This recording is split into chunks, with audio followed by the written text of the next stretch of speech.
별똥별똥 할머니의 꿈나라 동화.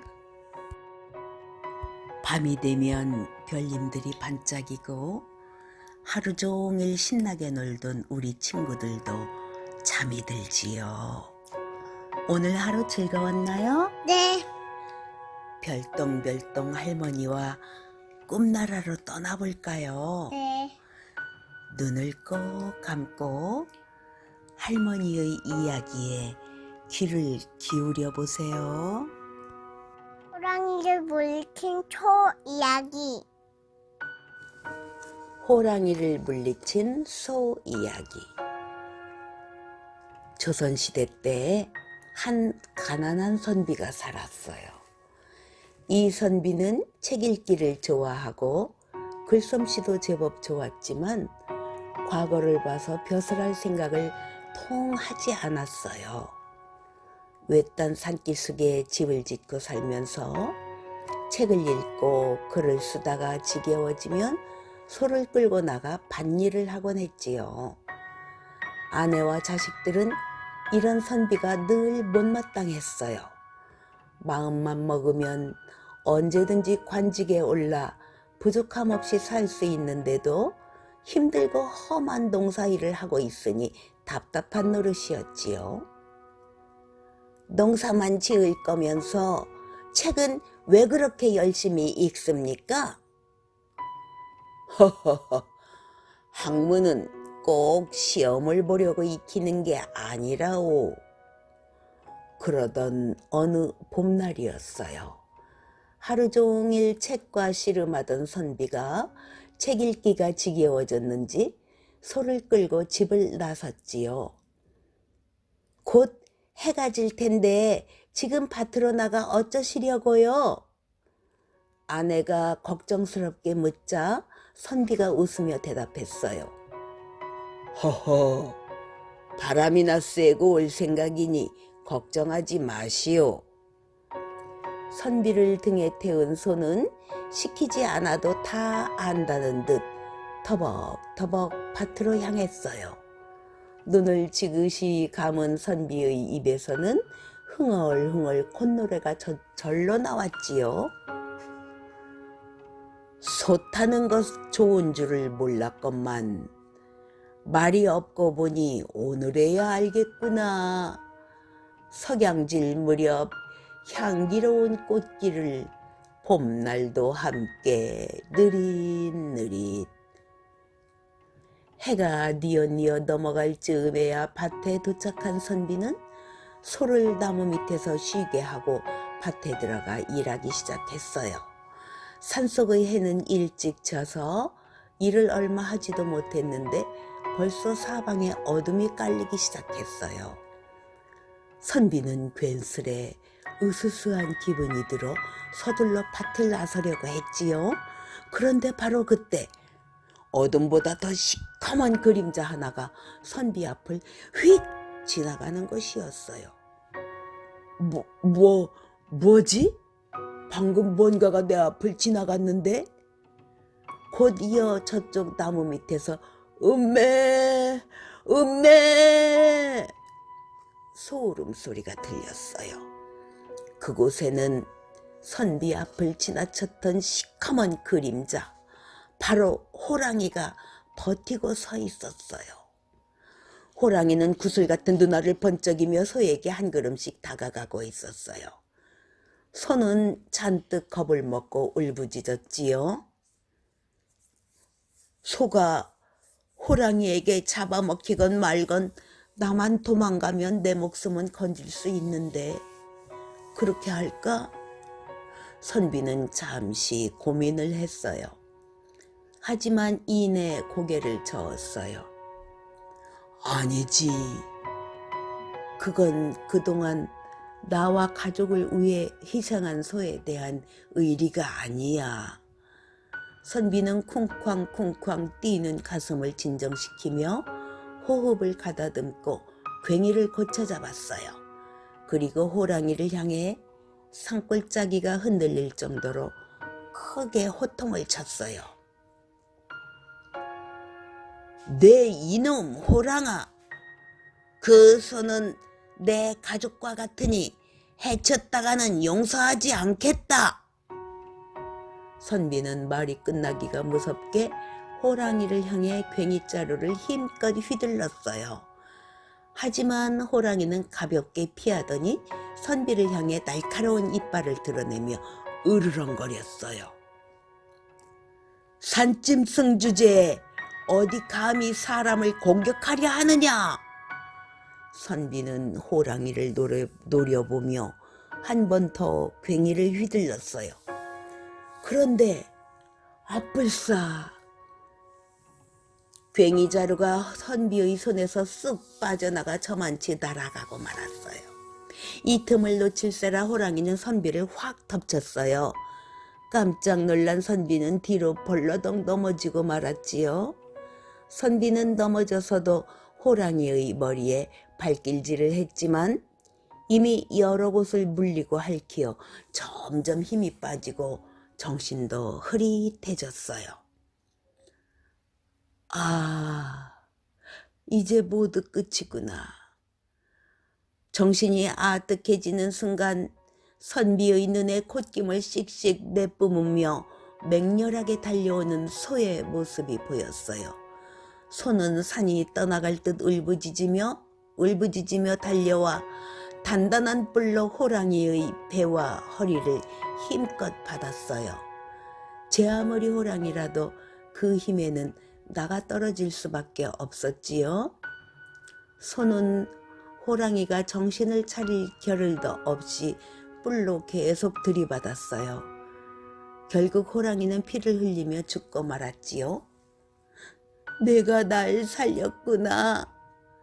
겨우 목숨을 건진 선비는 황소를 끌어안고 화염없이 눈물을 흘렸어요.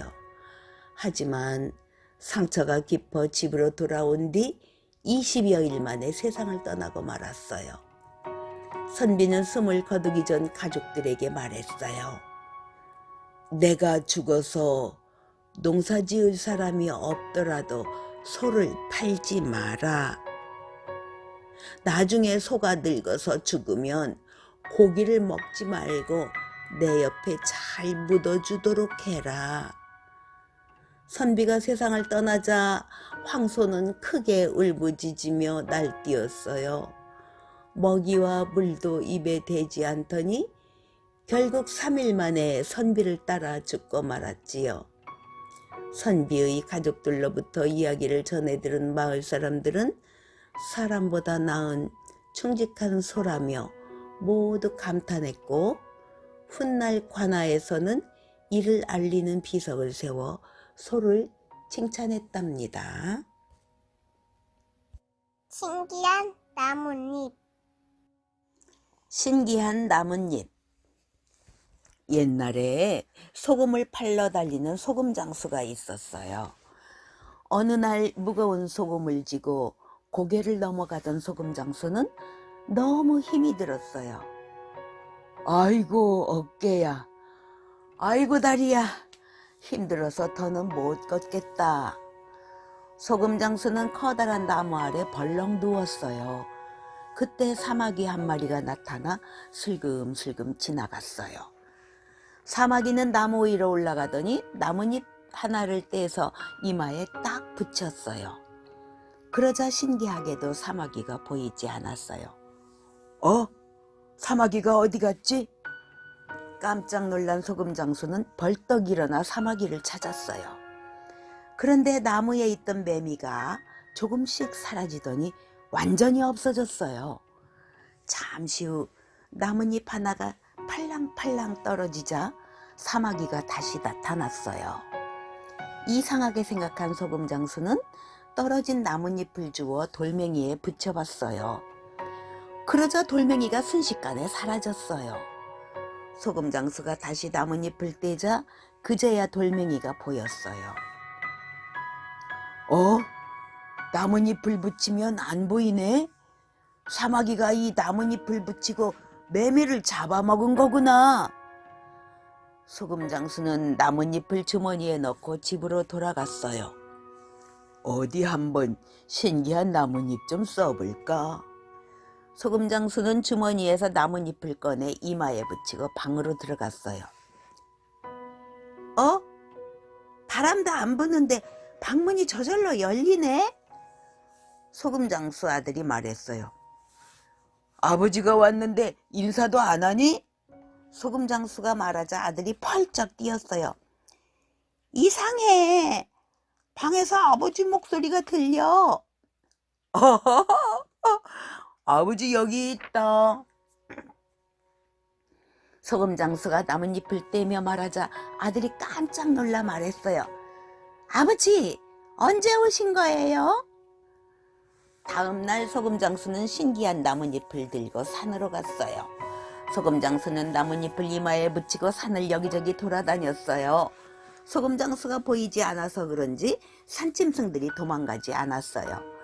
소금장수는 꿩과 메추라기뿐만 아니라 산토끼와 멧돼지도 잡았어요. 잡은 산짐승은 모두 시장에 팔았어요. 그날부터 소금장수는 장사를 그만두고 사냥으로 돈을 벌었어요. 소금장수가 돈을 많이 벌자 같은 마을에 사는 한 욕심쟁이가 찾아와서 물었어요. 여보게, 자네는 무슨 수로 그렇게 돈을 많이 벌었나? 말해도 못 믿을 텐데. 마음 착한 소금장수는 욕심쟁이에게 신기한 나뭇잎 이야기를 들려줬어요. 그 말을 듣자 욕심쟁이는 신기한 나뭇잎을 가지고 싶었어요. 욕심쟁이는 소금장수가 알려준 커다란 나무를 찾아갔어요. 하지만 커다란 나무잎 중에서 어떤 게 신기한 나뭇잎인지 알 수 없었어요. 그래서 욕심쟁이는 막대기를 막 휘둘러 나뭇잎을 몽땅 땄어요. 나뭇잎을 잔뜩 치고 집으로 온 욕심쟁이는 밤이 되자 나뭇잎 하나를 이마에 붙이고 아내에게 말했어요.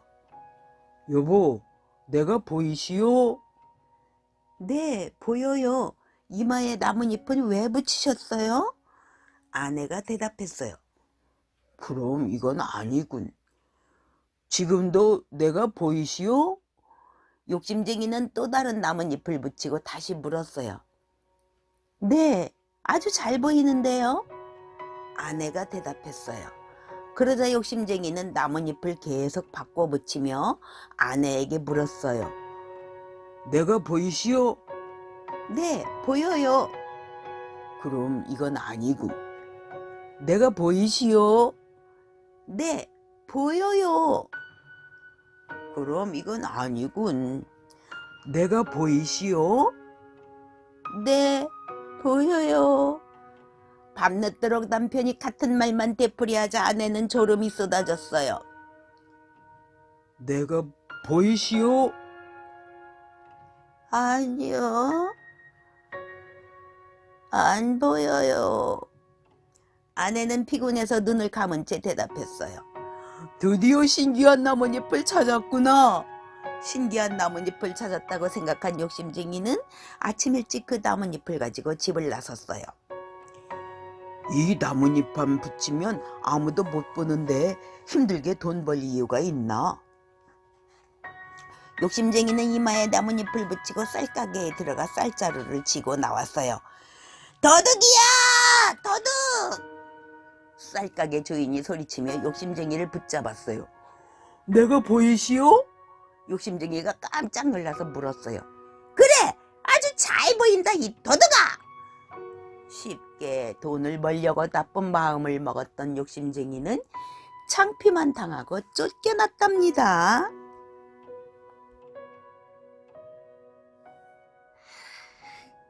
청아지와 박구무. 송아지와 박군무.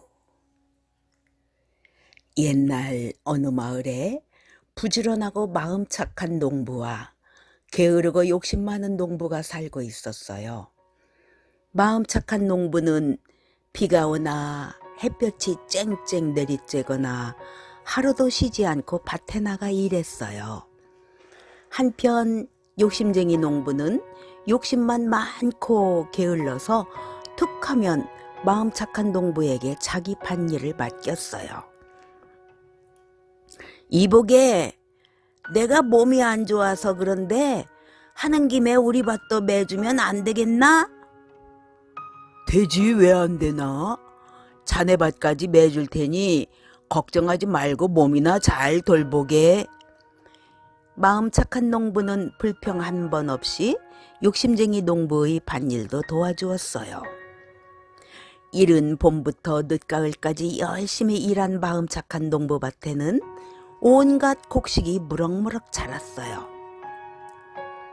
여보, 오늘은 물을 모두 뽑아야겠소. 무로 김치도 담그고 남은 것은 장에 내다 팝시다. 네, 그렇게 해요. 올해는 무 농사가 잘 된 것 같아요. 마음 착한 농부의 아내가 말했어요. 무밭에 간 농부는 무를 쑥쑥 뽑았어요. 어이쿠, 무슨 무들이 이렇게 커? 농부는 잘 자란 무를 보자 신이 나서 덩실덩실 춤을 추고 싶었어요. 농부는 열심히 무를 뽑았어요. 드디어 마지막으로 남은 무를 뽑으려는데 어찌나 큰지 아무리 힘을 써도 좀처럼 뽑히지 않았어요. 으라차차, 어휴, 아무래도 혼자서는 못 뽑겠는걸. 마음 착한 농부는 욕심쟁이 농부를 찾아갔어요. 이보게, 미안한데 무 뽑는 것 좀 도와주면 안 되겠나? 미안하면 부탁을 안 하면 되지 않나? 뭐라고? 욕심쟁이 농부의 말에 기가 막힌 마음 착한 농부는 다른 이웃에게 도와달라고 부탁했어요. 이웃 사람들이 모두 힘을 모아 마지막 무를 뽑았어요. 자, 한꺼번에 힘을 줘서 당겨봅시다. 하나, 둘, 셋, 영차! 마침내 꿈쩍도 하지 않던 무가 쑥 뽑혔어요. 그런데 이게 웬일이에요? 무가 사람보다 더 컸어요. 무가 이렇게 크니 장에 내다 팔면 큰 돈을 받을 수 있겠는걸? 사람들이 모두 놀라 말했어요. 아닙니다. 이 무는 우리 마을을 잘 다스려 주신 사또나리께 갖다 드려야겠어요. 1년 동안 아무 탈 없이 농사만 지을 수 있게 돌봐주셨으니까요. 마음 착한 농부는 커다란 물을 깨끗한 지프로 잘 싸서 사또를 찾아갔어요. 사또나리, 덕분에 1년 농사를 잘 지었습니다. 그 중에 제일 좋은 물을 드리니 받아주십시오. 사또는 마음 착한 농부가 가져온 물을 보고 놀랐어요. 이렇게 큰 무는 한 번도 본 적이 없구나. 이렇게 귀한 것을 받고 그냥 보낼 수는 없지. 사또는 하인에게 요새 들어온 것 중 제일 좋은 것을 농부에게 주라고 했어요. 하인은 송아지 한 마리를 끌고 나왔어요. 사또나리, 지금 있는 것 중 제일 좋은 것은 얼마 전에 들어온 송아지입니다. 이렇게 해서 마음 착한 농부는 커다란 무 대신 좋은 송아지를 갖게 되었어요. 이 이야기를 들은 욕심쟁이 농부는 배가 아파 견딜 수가 없었어요. 그 어리석은 농부가 무를 바치고 송아지를 받았다 이거지? 그렇다면 나는 더 좋은 것을 갖다 바쳐야지. 그러면 더 큰 상을 주실 테니까. 그 다음날 일찍 욕심쟁이 농부는 집에 하나밖에 없는 송아지를 끌고 길을 나섰어요.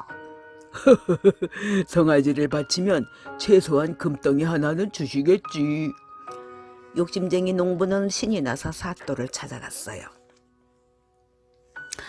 사또나리, 1년 동안 저희를 잘 보살펴 주셔서 송아지가 이렇게 토실토실 컸습니다.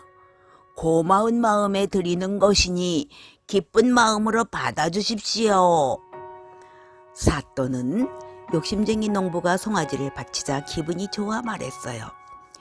이렇게 좋은 송아지를 받고 그냥 보낼 수는 없지. 여봐라, 요새 들어온 것 중에서 제일 좋은 것을 이 농부에게 주어라. 사또가 하인에게 말했어요. 사또나리, 지금 있는 것 중 제일 좋은 것은 얼마 전에 들어온 큰 무입니다. 하인은 큰 무를 들고 오며 말했어요. 아이고, 나는 망했네, 망했어. 아까운 내 송아지를 어쩔꼬. 욕심쟁이 농부는 송아지를 바치고 큰 무를 가지고 올 수밖에 없었답니다.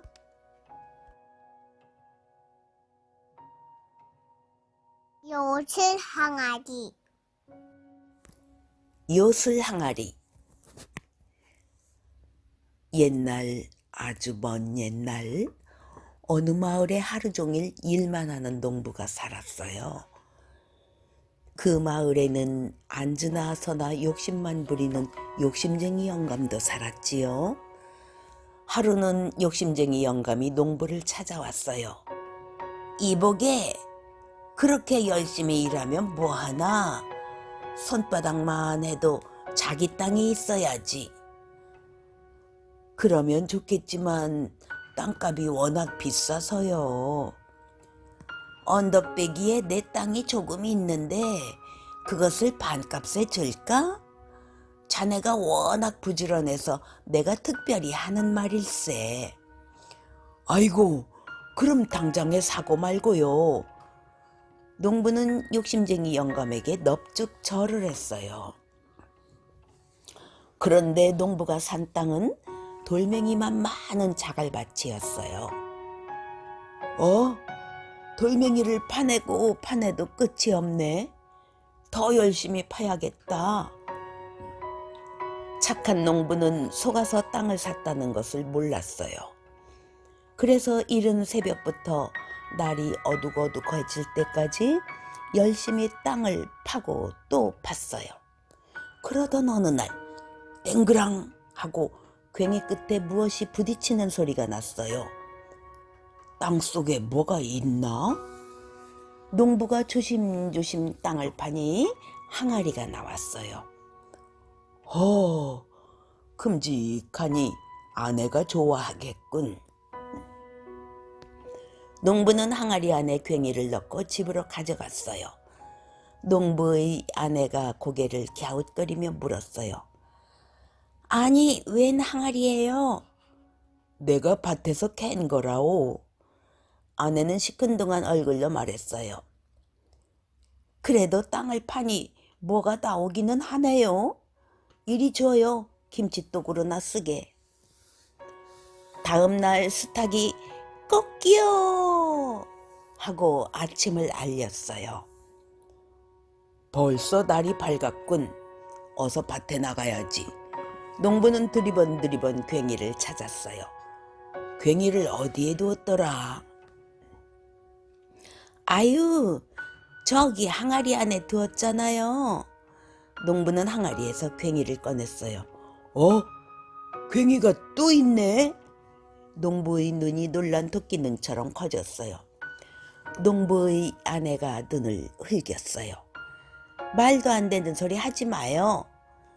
괭이가 2개로 늘어나기라도 했단 말이에요? 그러게 말이요. 농부는 항아리에서 괭이를 꺼냈어요. 그런데 항아리 안에 괭이가 또 들어있지 뭐예요? 이것 봐. 참 신기하네. 농부는 항아리에서 괭이를 꺼내고 또 꺼냈어요. 어디 좀 봐요. 농부의 아내는 호들갑을 떨며 항아리 앞으로 다가섰어요.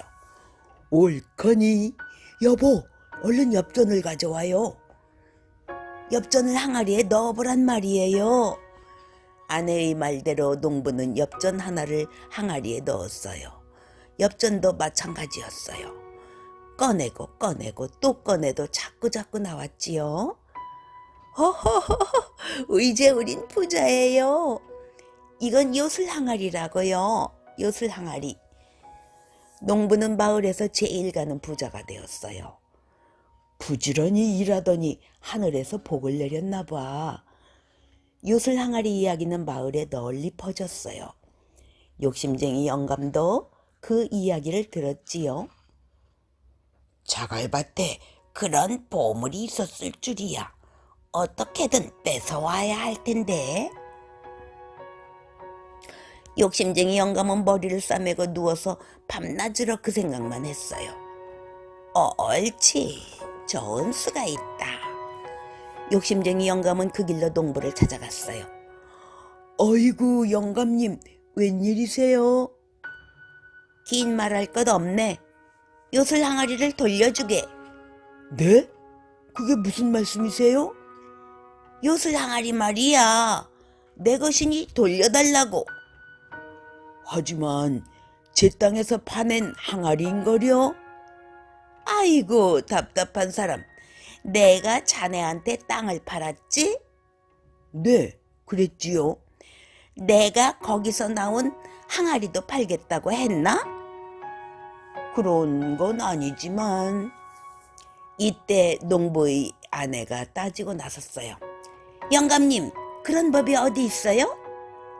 아니, 자네는 왜 나서나? 땅을 샀으면 땅만 가져야지 왜 항아리까지 가지려고 하나? 뭐라고요? 자갈밭을 좋은 밭이라고 속여서 팔고는 이제 와서 항아리까지 빼앗겠다고요?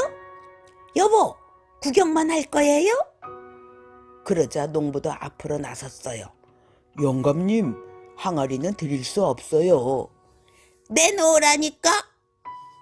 절대로 그럴 수 없어요. 이 사람 정말 안 되겠군. 항아리 주인은 바로 나야. 제 땅에서 파는 제 항아리예요. 어느새 마을 사람들이 하나둘 모여들었어요. 마을 사람 하나가 소리쳤어요. 그러지 말고 원님한테 가요. 가서 항아리가 누구 것인지 가려달라고 해요. 두 사람은 원님을 찾아갔어요. 원님은 두 사람의 이야기를 듣는 둥 마는 둥 항아리만 요리조리 살폈어요. 이깟 항아리 때문에 이웃끼리 싸워서야 되겠느냐. 항아리는 내가 맡아둘 테니 모두 물러가라. 농부도 욕심쟁이 영감도 눈이 휘둥그레졌어요. 무엇들 하느냐? 어서 물러가라. 농부와 욕심쟁이 영감은 아무 말도 못하고 터덜터덜 집으로 돌아갔어요. 이제 요술 항아리는 내 거다.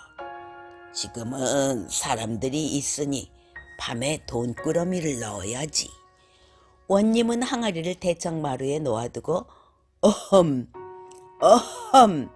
헛기침을 하며 방으로 들어갔어요. 얼마 뒤 낮잠을 자던 원님의 아버지가 대청마루로 나왔어요. 마침 배가 고팠던 터라 항아리가 눈에 번쩍 띄었어요. 웬 항아리지? 곶감이나 가득 들어있으면 좋겠군. 원님의 아버지는 항아리에 머리를 쑥 들이밀었어요. 그러다가 그만 항아리 안에 쏙 빠지고 말았지요. 에구, 아이쿠. 에구, 캄캄해라. 아무도 없느냐? 누가 나 좀 꺼내다오. 어서. 그 소리에 놀라 방에 있던 원님이 달려 나왔어요. 아버지, 어디 계세요? 여기다. 항아리 아니야. 빨리 꺼내다오. 네, 조금만 기다리세요. 원님은 아버지를 항아리 안에서 간신히 끌어냈어요. 그런데 이게 어찌 된 일이지요? 항아리 안에서 또다시 아버지 목소리가 들렸어요. 얘야, 뭐 하느냐? 나 좀 꺼내다오. 네, 알겠습니다.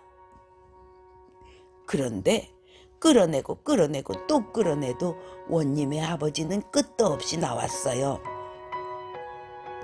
대체 어느 분이 진짜 아버지입니까? 보면 모르냐? 내가 진짜지. 뭐 하는 거냐? 나는 아직 항아리 안에 있는데. 원님의 아버지들은 서로 진짜라고 우겼어요. 그러더니 한 대 뒤엉켜 싸우기 시작했어요. 그 바람에 요술 항아리가 쓰러지면서 기둥에 쿵 부딪히고 말았어요. 와장창! 항아리가 깨어지자 아버지들이 모두 사라졌어요. 대청마루에는 원님과 원님의 진짜 아버지만 남았지요. 휴, 이제야 살 것 같다. 이상한 항아리 때문에 이게 웬 고생이람? 원님의 아버지가 구시렁구시렁했어요. 아이고, 아까운데 요술 항아리. 원님은 한숨을 푹푹 내쉬며 깨진 항아리 조각들만 바라보았답니다.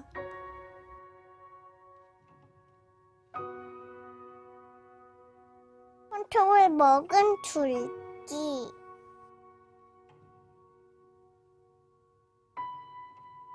손톱을 먹은 줄기.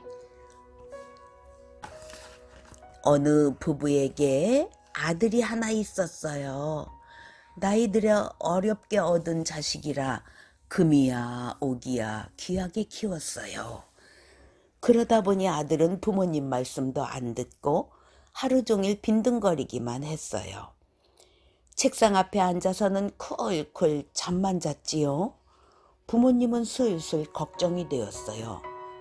어느 날 참다 못한 부모님이 말했어요. 3년 동안 절에서 공부하고 오너라. 싫어요.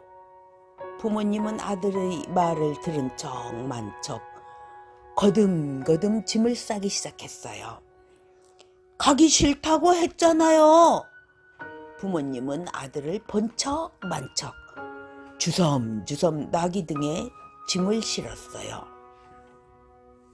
아들이 싹싹 빌며 매달렸지만 부모님은 아들을 번쩍 들어 나귀 등에 태웠어요. 아들은 구불구불 이어진 언덕을 투덜투덜하며 넘어갔어요. 뾰족뾰족 험한 산은 엉엉 울면서 넘어갔지요. 겨우겨우 절에 도착하니 눈물이 펑펑 쏟아졌어요. 아이고, 이런 데서 어떻게 살아? 아들은 그저 집으로 돌아가고만 싶었어요. 마중 나온 스님이 아들에게 말했어요. 어서 오너라. 기다리고 있었다. 아들은 스님을 보자 눈물이 쏙 들어갔어요. 스님은 키가 산만큼 큰데다 수염도 수북하고 눈도 부리부리했거든요. 내일부터 바쁠 테니 오늘은 일찍 자렴. 앞을 봐도 산, 뒤를 봐도 산. 아들은 좁은 방에 누워 한숨만 푹푹 내쉬었어요. 다음 날부터 마당 청소하랴, 땔감 준비하랴, 가마솥에 물 채우랴. 아들은 정신이 없었어요. 저녁을 먹은 뒤에야 겨우 한숨을 돌리고 있는데 들쥐 한 마리가 쪼르르 다가왔어요. 들쥐는 새까만 눈동자를 초롱초롱 빛내며 아들을 가만히 바라보았어요. 너도 나처럼 혼자구나. 배고프지 않니? 아들은 들쥐에게 남은 밥을 가져다 주었어요. 아들과 들쥐는 친구가 되었답니다. 아들은 차츰 절에서 사는데 익숙해졌어요. 아침이면 일찍 일어나 청소와 공부를 하고 저녁이면 들쥐에게 집 이야기를 도란도란 들려주었지요. 그런데 시간이 지나자 슬슬 꾀가 났어요. 빗자루질도 건성건성, 걸레질도 대충대충, 눈치만 살살 살피며 하루하루를 보냈지요. 그러니 공부인들 열심히 했겠어요? 스님이 볼 때만 글을 읽는 척 했답니다. 어느덧 3년이 지났어요. 와, 내일이면 집에 가는구나. 아들은 신이 나서 짐을 싸고 깨끗이 목욕을 했어요. 그리고 손톱도 가위로 톡톡 깎았지요. 이건 어떻게 하지? 에이, 귀찮아. 아들은 깎은 손톱을 마당에 휙 던졌어요. 다음 날 아들은 불이 나게 집으로 달려갔어요. 그런데 이게 웬일이에요? 집에 자기와 똑같이 생긴 사람이 있는 거예요. 넌 누구냐? 이 집 아들이지. 거짓말 마. 내가 진짜 아들이야. 흥, 가짜 주제. 뭐라고? 내가 가짜라고? 마침내 엎치락뒤치락 싸움이 벌어졌어요. 부모님이 놀라서 밖으로 뛰어나왔어요. 어머니는 광에서 나오다가 철퍼덕, 아버지는 방에서 나오다가 우당탕. 부모님은 두 아들을 번갈아 쳐다보았어요. 얼굴도 팔다리도 걸음걸이도 똑같았어요. 손에 있는 점 2개까지 똑같았지요. 부모님은 생각 끝에 원님을 찾아가기로 했어요. 부모님의 생신이 언제냐? 원님은 서로 진짜라고 우기는 두 아들에게 물었어요. 먼저 진짜 아들이 나섰어요. 아버지 생신은 7월 7석이고 어머니는 2월 보름이던가? 틀렸어. 원님, 어머니 생신은 3월 보름입니다. 할아버지 제삿날은 10월 초하루이고 가짜 아들은 생신도 제삿날도 슬슬 읊었어요. 이놈, 내가 가짜로구나. 진짜 아들은 철썩철썩 매를 맞고 쫓겨났어요. 엉덩이는 욱신욱신, 다리는 절룩절룩. 다시는 집에 못 간다고 생각하니 그동안 잘못했던 일들이 떠올랐어요. 이럴 줄 알았으면 부모님께 더 잘해드릴 걸. 아들은 눈물을 뚝뚝 흘리며 뉘우쳤어요. 아, 이제 어디로 가지? 머릿속에 문득 스님의 모습이 떠올랐어요. 구불구불 언덕을 지나고 뾰족뾰족 산을 넘어 아들은 다시 절로 갔어요. 스님이 인자한 얼굴로 물었어요. 왜 다시 돌아왔느냐? 아들은 눈물을 주르륵 흘리며 집에서 벌어진 일을 모두 털어놓았어요. 스님은 곰곰이 생각하더니 한 가지 방법을 일러주었어요. 지금 곧 산을 내려가 큰 고양이를 구하여라. 그런 다음 고양이를 숨기고. 아들은 스님의 말씀대로 고양이를 품속에 넣고 집으로 갔어요. 네 이놈, 왜 또 왔느냐? 부모님은 진짜 아들을 보고 호통을 쳤어요. 믿어주세요. 제가 진짜예요.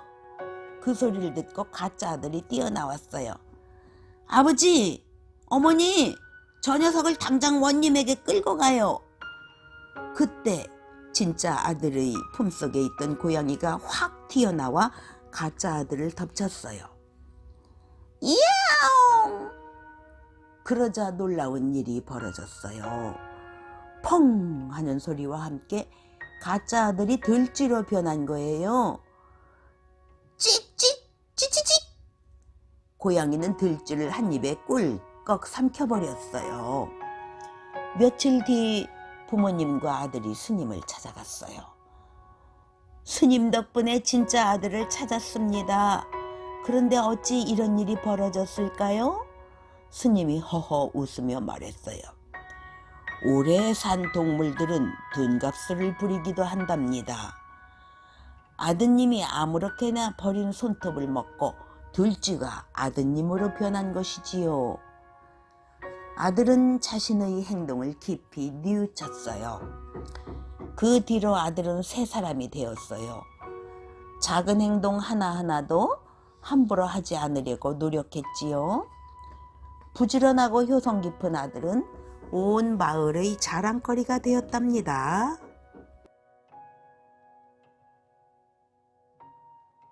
솥 안에 든 거인. 솥 안에 든 거인. 옛날 어느 산골에 소년과 아버지가 오순도순 살았어요. 아버지가 산으로 나무를 하러 가면 소년은 혼자 남아서 집안일을 했어요. 마당도 싹싹 쓸고 빨래도 척척 널었어요. 아버지가 나무를 한 짐 해서 올 때쯤이면 따끈따끈한 밥도 지었어요. 어느 날 해가 뉘엿뉘엿 지고 있었어요. 밥과 국이 다 식어가도록 웬일인지 아버지가 돌아오지 않았어요. 아버지께 무슨 일이 생긴 게 아닐까? 소녀는 밤새 뜬 눈으로 아버지를 기다렸어요. 하지만 아버지는 끝내 돌아오지 않았어요. 안 되겠다. 당장 아버지를 찾아봐야지. 소녀는 해가 떠오르기도 전에 어둑어둑한 산으로 성큼성큼 올라갔어요. 아버지! 아버지! 어디 계세요? 목이 아프게 외치고 다녔지만 아버지를 찾을 수 없었어요. 소녀는 산골짜기를 이리저리 헤매다가 나무 아래에 털썩 주저앉았어요. 그때 갑자기 안개가 뭉게뭉게 피어오르더니 수염이 허연 할아버지가 나타났어요. 나는 이 산을 지키는 산신령이다. 내 아버지는 못된 거인한테 붙잡혀갔다. 소년이 놀라서 고개를 번쩍 들었어요. 네? 거인한테 붙잡혀갔다고요? 그래. 그 거인은 사람을 닥치는 대로 잡아서 땅속에 있는 보물을 파내게 하지. 그러다가 힘이 약해지면 잡아먹어버린단다. 아버지를 구하고 싶으면 당장 벼룩 한 말, 빈대 한 말, 바늘 한 말을 구해서 거인의 집을 찾아가거라. 고맙습니다, 산신령님. 고맙습니다. 소년이 넙죽 엎드려 절을 했어요. 그런데 고개를 들어보니 안개도 싹 거치고 산신령도 온데간데 없었어요. 소년은 얼른 나무를 한 짐 했어요. 그리고 한달음에 마을로 내려갔지요. 소년은 장터에서 나무를 팔아 바늘 한 마를 샀어요. 벼룩과 빈대를 잔뜩 모으는 것도 잊지 않았어요. 톡톡 튀는 벼룩자루, 꼬물꼬물 빈대자루, 뾰족뾰족 바늘자루. 소녀는 자루 3개를 짊어지고 산으로 갔어요. 끙끙거리며 이 골짝 저 골짝을 헤매는데 커다란 집 한 채가 떡하니 나타났어요. 그 집은 문짝 하나가 소년이 사는 집만큼이나 컸어요. 옳거니 여기가 거인의 집이로구나. 소년은 집 안으로 살금살금 들어갔어요. 그때 갑자기 땅이 쿵쿵 울렸어요. 소년은 얼른 기둥 뒤에 숨었지요. 곧 험상궂게 생긴 거인이 나타나 광 앞에 우뚝 섰어요. 가만히 숨죽이고 지켜보았더니 거인이 이름을 줄줄 부르는 게 아니겠어요? 그 가운데에는 소년의 아버지 이름도 있었어요. 저녁거리들이 모두 잘 있군. 한숨 자고 나서 잡아먹어야지. 거인이 침을 주르륵 흘리는 것을 보고 소년은 머리카락이 쭈뼛쭈뼛 서는 듯 했어요. 거인은 방으로 쿵쿵 들어갔지요. 드르릉 부아 드르릉 콜콜. 거인이 코를 골 때마다 문짝이 덜컹거렸어요. 이때다. 소녀는 톡톡 튀는 벼룩 한 마를 술술 풀어 넣었어요. 그러고는 냉큼 마루 밑에 숨었지요. 아이고 따가워. 아이고 따가워. 벼룩이 버글버글해서 잠을 잘 수가 없네. 거인은 툴툴대며 마루로 나왔어요. 에이, 어디 편히 잠잘 데 없나? 소년의 가슴이 벌렁벌렁 뛰었어요. 얘라 모르겠다. 여기에서 자야지. 거인은 마루에 벌렁 들어 누웠어요. 드르릉 푸아 드르릉 쿨. 거인이 코를 골 때마다 마루가 삐걱거렸어요. 이때다. 소녀는 꼬물꼬물 빈대 한 마리를 우르르 풀었어요. 그러고는 냉큼 나무 뒤에 숨었지요. 아이고 가려워. 빈대가 바글바글해서 잠을 잘 수가 없네. 거인이 온몸을 벅벅 긁으며 말했어요. 에이, 어디 편히 잠잘 데 없나? 소년의 다리가 후들후들 떨렸어요. 에라, 숲에 가서 자야겠다. 거인은 숲으로 쿵쿵 들어갔어요. 소년도 살금살금 따라갔어요. 거인은 큰 나무 아래에 벌러덩 들어 누웠어요. 드르릉 푸아 드르릉 쿨. 거인이 코를 골 때마다 나뭇가지가 흔들렸어요. 이때다. 소녀는 나무 위로 조심조심 올라가서 뾰족뾰족 바늘 한 마리를 와르르 쏟아부었지요. 아이고 아파. 하늘에서 웬 바늘비가 내린담. 거인은 뒤도 안 돌아보고 후닥닥 집으로 뛰어갔어요. 그리고 이방저방 기웃거리다가 숨을 씩씩 내쉬며 부엌으로 들어갔지요. 옳지, 여기가 좋겠군. 이제야 푹 잘 수 있겠군. 가마솥을 본 거인이 해벌쭉 웃었어요. 거인은 중얼중얼 주문을 외웠어요. 그러자 커다란 몸집이 가마솥 안으로 쑥 빨려 들어가는 게 아니겠어요? 소녀는 재빨리 큰 바윗돌을 여러 개 가져와서 솥뚜껑을 냅다 눌러버렸어요. 소녀는 아궁이에 불을 활활 지폈어요. 으악 뜨거워. 들썩들썩 우당탕 쿵쾅. 한참 뒤 가마솥 안이 조용해졌어요. 그제야 소녀는 광으로 뛰어갔어요. 아버지, 제가 거인을 물리쳤어요. 아버지와 소녀는 와락 부둥켜 안았어요. 고맙다, 고마워. 내가 우리 모두를 살렸구나. 아버지는 함께 붙잡혀 있던 사람들과 광에 있던 보물을 골고루 나눠 가졌어요. 소년과 아버지는 보물자루를 메고 손을 꼭 잡은 채 집으로 돌아갔답니다.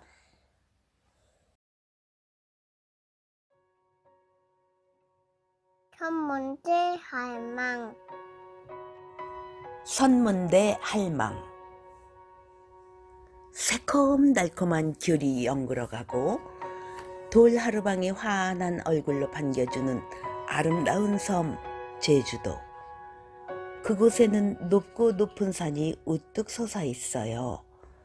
은하수를 어루만질 만큼 높다는 한라산이지요. 제주도에는 아주 오래전부터 제주도와 한라산을 만들었다는 선문대 할망의 이야기가 전해오고 있답니다. 까마득히 오랜 옛날 일이에요. 아무리 둘러봐도 푸른 물만 넘실대는 곳. 철썩철썩 파도치는 남해바다에 선문대 할망이 나타났어요. 어디에서 왔는지는 알 수 없지만 선문대 할망은 덩치가 어마어마하게 컸어요. 커다란 집보다도 높다란 언덕보다도 훨씬 더 컸답니다. 선문대 할망은 이마에 손을 얹고 주위를 이리저리 둘러보았어요. 휴, 가도 끝없는 바다뿐이니. 선문대 할망은 바다를 헤매고 다니면서 쉴 곳을 찾아보았어요. 하지만 보이는 곳은 출렁이는 물뿐이었지요. 아이고 다리야. 선문대 할망은 걷고 또 걷다가 우뚝 멈춰섰어요. 여기쯤 섬이 하나 있으면 좋겠어. 그러면 쉬어갈 수 있잖아. 선문대 할망은 고개를 끄덕였어요. 그래, 여기에 섬을 만들자. 선문대 할망이 육지로 다름발질 치자 바다에는 엄청난 파도가 일었어요. 선문대 할망은 치마폭 가득히 흙을 퍼서 날랐어요. 어느덧 남해 바다에 크고 널찍한 섬, 제주도가 만들어졌지요. 그런데 산더미 같은 흙을 담다 보니 치마가 너덜너덜 헤어졌답니다. 치마에 난 구멍 사이로 흙덩어리가 줄줄 새어나왔어요. 새어나온 흙덩어리는 자그마한 산이 되었지요. 선문대 할망은 그것도 모르고 부지런히 흙을 갖다 부었어요. 흙이 점점 쌓여서 마침내 높은 산이 되었어요. 이 산이 바로 한라산이랍니다. 선문대 할망은 산 꼭대기에 턱 걸터 앉았어요. 아야! 산 뾰족한 산봉우리가 엉덩이를 콕 찔렀지요. 에이, 안 되겠군. 선문대 할망은 산봉우리를 툭 꺾어 던졌어요. 이 산봉우리는 지금의 산방산이 되었어요. 한라산 꼭대기는 앉기 좋게 평평해져서 지금의 백록담이 되었답니다. 이만하면 됐다. 선문대 할망은 흐뭇한 미소를 지었어요. 이제 한숨 자볼까? 선문대 할망은 한라산을 베개 삼아 드러누웠어요. 키가 얼마나 컸던지 선문대 할망의 다리는 제주 앞바다에 있는 관탈섬까지 닿았답니다. 잘 잤다. 선문대 할망은 기지개를 쭉 켜다가 흙을 나르느라 지저분해진 치마를 보았어요. 이런, 치마가 너무 더러워졌네. 선문대 할망은 한라산을 떡하니 깔고 앉았어요. 그러고는 우도를 빨래판 삼아서 치마를 쓱쓱 문질러 빨았지요. 선문대 할망은 치마를 새하얗게 빨아 햇볕에 바짝 말렸어요. 그런데 치마를 입고 보니 한겨울의 세찬 바람이 술술 들어왔어요. 치마에 구멍이 숭숭 나 있는 데다가 속치마도 못 입었거든요. 어이쿠, 바람이 꽤 매운걸. 선문대 할망은 몸을 부들부들 떨었어요. 보들보들한 명주 속치마를 입으면 훨씬 따뜻할 텐데 명주도 없고 속치마도 만들 줄 모르고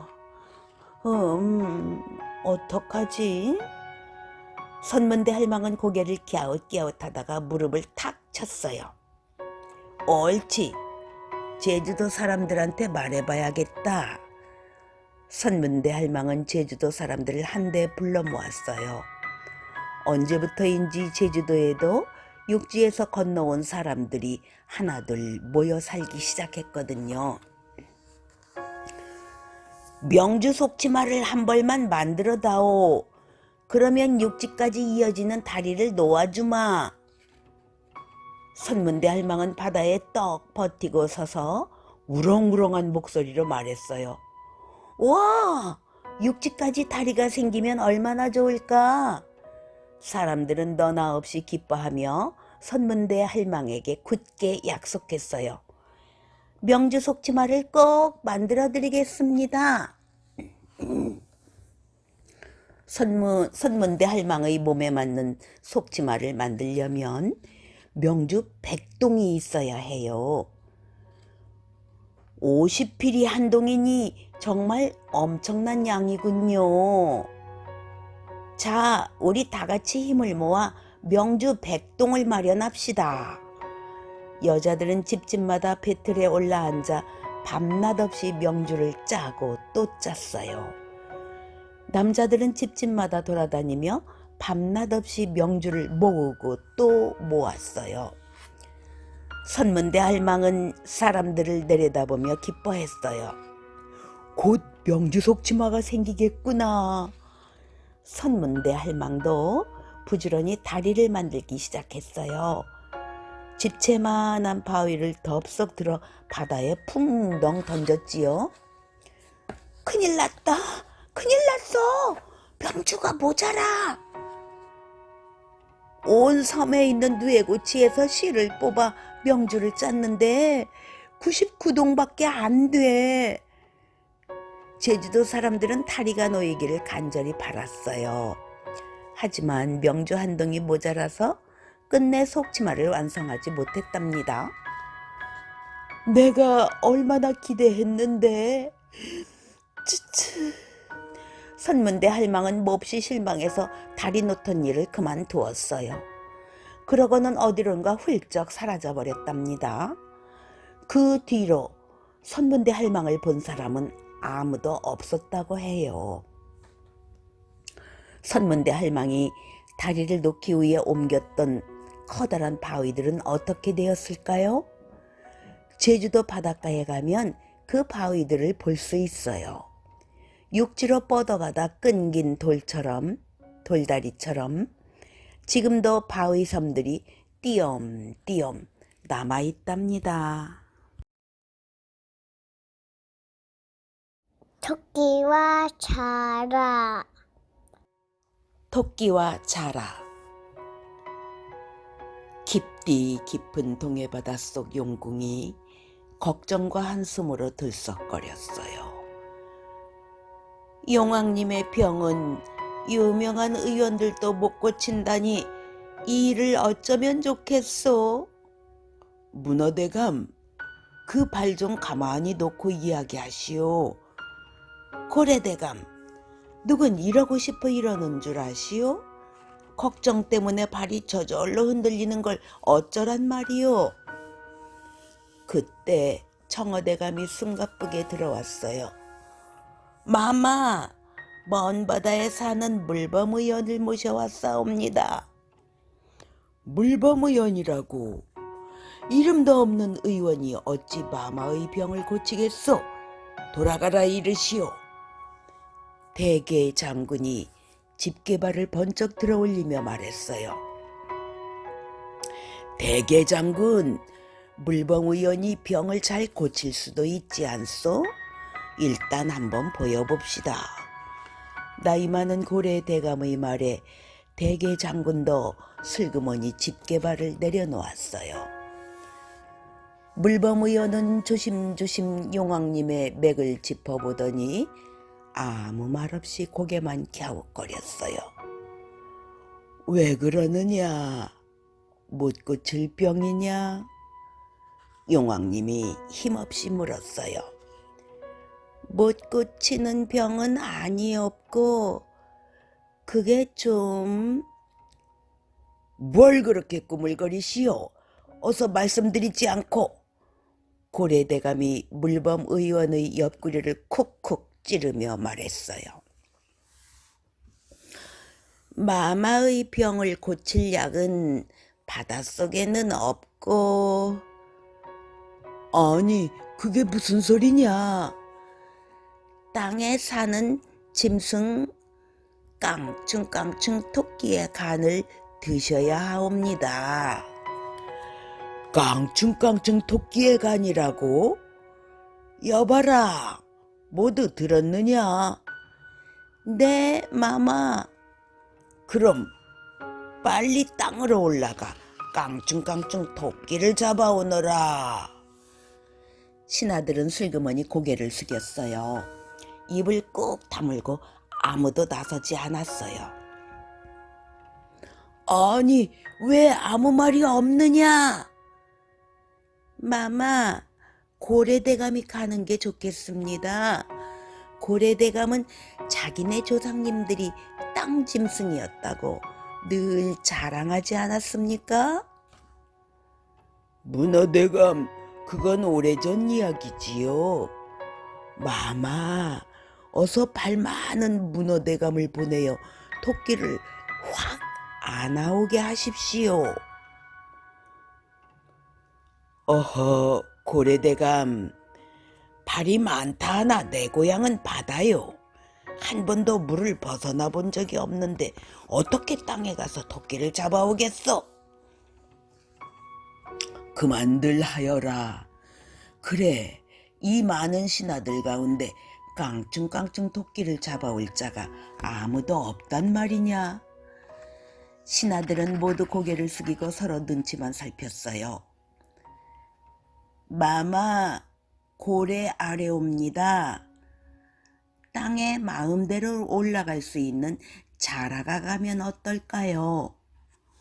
옳거니 왜 그 생각을 못했던고? 어서 자라를 데려오너라. 자라는 용왕 앞에 불려와서 모든 이야기를 들었어요. 이 그림 속에 깡충깡충 토끼를 데려올 수 있겠느냐? 그러면 내게 큰 벼슬을 내릴 것이다. 마마, 있는 힘을 다해 토끼를 꼭 잡아오겠습니다. 자라는 토끼 그림을 가지고 땅으로 올라왔어요. 나비들은 짝지어 훨훨 날아다니고 꾀꼬리들은 수양보들에 앉아 꾀꼴 꾀꼴 노래를 불렀지요. 어디에 가서 깡충깡충 토끼를 찾지? 자라는 느릿느릿 고개를 돌리며 이 들판 저 동산을 살펴보았어요. 아무리 봐도 깡충깡충 토끼는 보이지 않았어요. 여보시오, 덩치 큰 양반.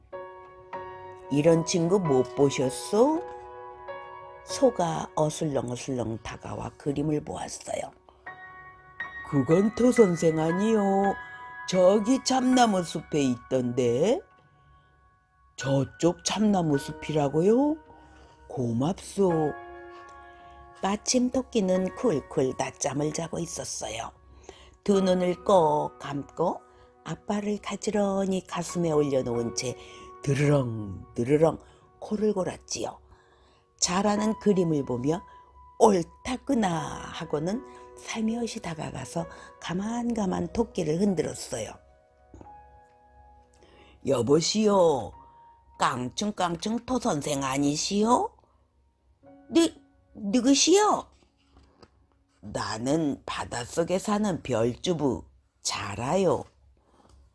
이렇게 유명한 깡충깡충 토선생을 뵙다니 참 기쁘군요. 아니, 바닷속에까지 내 이름이 알려졌단 말이요? 그럼요. 모두들 깡충깡충 토선생을 보고 싶어 한다오. 점잖지 못하게 깡충깡충 토선생이 뭐요? 그냥 토선생이라고 하시오. 토끼는 수염을 쓰다듬으며 슬쩍 눈을 흘겼어요. 그래, 토선생은 요즘 사는 재미가 어떻소? 나야 늘 즐겁소. 아주 잘 살고 있어이다. 내가 알기로는 사나운 짐승들한테 쫓겨서 하루도 마음 편할 날이 없다던데요. 아이쿠, 어찌 그리 잘하시오? 쫓겨다니느라 이렇게 눈까지 빨갛게 되었지 뭐요. 참 안 됐군요. 우리 용궁은 얼마나 살기 좋다고요. 사나운 짐승을 피해 도망칠 필요도 없어요. 게다가 우리 용왕님께서는 토선생처럼 잘생기고 영리한 동물을 찾고 계시지요. 글쎄, 높은 벼슬까지 주시겠답니다. 어떻소? 나와 함께 용궁으로 가지 않겠소? 토끼는 귀가 솔깃했어요. 하지만 나는 땅짐승이라 바닷속엔 들어갈 수 없지 않소? 그런 일이라면 걱정하지 마시오. 내 등에 올라타면 용궁까지 무사히 갈 수 있다오. 토끼는 자라 등에 올라타고 바닷속으로 들어갔어요. 바닷속 세상은 토끼가 생각한 것보다 훨씬 더 멋졌어요. 보석처럼 예쁜 물고기들이 꼬리를 흔들며 토끼를 반겼지요. 저 으리으리하고 번쩍번쩍 빛나는 집은 뭐요? 저기가 바로 도선생이 살게 될 용궁이라오. 더 빨리 가시오. 더 빨리. 토끼는 공둥이를 들썩거리며 소리쳤어요. 자라는 토끼를 용왕님 앞에 데려갔어요. 오호, 깡충깡충 토끼. 여봐라, 빨리 저놈을 잡아라. 바닷속 병사들이 우르르 토끼에게 달려들었어요. 아니, 무슨 일이요? 왜 나를 묶는 거요? 하하하, 도선생 미안하오. 우리 용왕님의 병에는 토끼 간이 좋은 약이라오. 자라는 능청스럽게 웃으며 꽁꽁 묶인 토끼의 귀를 톡톡 쳤어요. 토끼는 놀라서 가슴이 철렁 내려앉았지만 호랑이에게 물려가도 정신만 차리면 살 수 있어 하고 얼른 마음을 가라앉혔어요. 마마, 제 간이 마마의 병을 고치는 데 쓰인다니 큰 영광이옵니다. 그런데 마마, 이미 제 간이 세상의 모든 병을 고친다고 소문은 파다하게 퍼졌지요. 덕분에 만나는 짐승들마다 달라고 어찌나 조르는지. 밖에 나갈 때는 잘 씻어서 바위 틈에 숨겨둔답니다. 저 자라가 살짝 기띔해 주었다면 가지고 왔을 텐데. 토끼의 말에 자라가 벌컥 화를 냈어요. 뭐라고? 감히 누구를 속이려 하느냐? 마마, 짐승이 어찌 간을 넣었다 빼었다 하겠습니까? 자라는 하도 크게 소리치는 통에 하마터면 몸이 뒤집어질 뻔했어요. 마마, 잘 생각해 보십시오. 만약 제 배를 갈라도 간이 나오지 않는다면 용왕님의 병은 영영 고칠 수 없을 것이옵니다. 토끼가 눈도 깜짝 안 하고 말하자 모두 입을 다물었어요. 마침내 용왕님이 입을 열었어요. 토끼야, 정말 간을 가지고 올 수 있겠느냐? 그럼요. 저한테는 있어도 그만, 없어도 그만인 간을 뭐 하려고 아끼겠습니까? 토끼는 다시 자라 등에 엎여서 땅으로 돌아왔어요. 어휴, 살았다. 토끼는 이리 깡충 저리 깡충 춤을 추었어요. 야호! 야호! 나무를 잡고 빙글빙글 돌기도 하고 풀밭에 누워 팽그르르 뒹굴기도 했어요. 도선생, 갈 길이 머니 빨리빨리 간을 가져오시오. 자라가 조바심을 내며 말했어요. 하하, 간을 가져오라고? 미련퉁이 자라야, 몸 안에 붙어있는 간을 어떻게 꺼낸단 말이냐? 이 똑똑한 토끼님이 그리 쉽게 죽을 줄 알았더냐? 토끼는 수염까지 쓱 쓸어내리며 호통을 쳤어요. 나를 등에 업고 오느라 수고했으니 목숨만은 살려주겠다. 썩 물러가라. 토끼는 두 팔을 벌리고 깡충헐 깡충헐 나비를 흉내내며 산으로 뛰어갔답니다.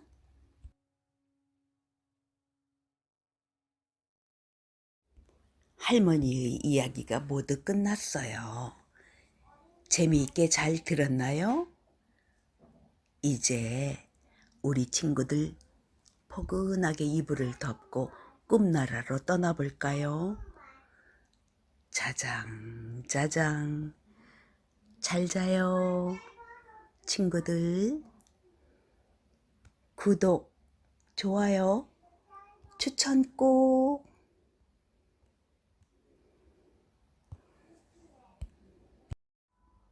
잘 자요, 친구들.